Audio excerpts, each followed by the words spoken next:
আগামী 7 দিন তোমাদের স্বাস্থ্য কেমন থাকবে, ঠিক আছে? অবশ্যই কিন্তু ডবল ট্যাপ করে এই শর্টসটাকে ক্লেম করবে। আগামী 7 দিন তোমাদের স্বাস্থ্য কেমন থাকবে। 4 অফ কাপসের এনার্জি, একটু অন্য মনস্কতার এনার্জি আমি দেখতে পাচ্ছি। 4 অফ সোর্সের এনার্জি এখানে দেখতে পাচ্ছি। হয়তো তোমাদের অ্যাবডোমিনাল কোনো পেন হতে পারে, ঠিক আছে? পেটের কোনো সমস্যা তোমাদের বাড়তে পারে। স্বাস্থ্যের দিকে তোমাদের একটুখানি খেয়াল রাখতে হবে। ইনসোমিয়া তোমাদের হতে পারে, হ্যাঁ। হয়তো ফুড পয়জন তোমাদের হতে পারে, আমি এখানে দেখতে পাচ্ছি। খাবারের থেকে কোনো ফুড পয়জন হতে পারে।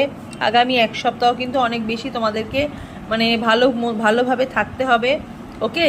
এবং রাতে ঠিক মতন ঘুমাতে হবে, প্রচুর জল খেতে হবে, এরকম একটু এনার্জি আমি পাচ্ছি, হ্যাঁ।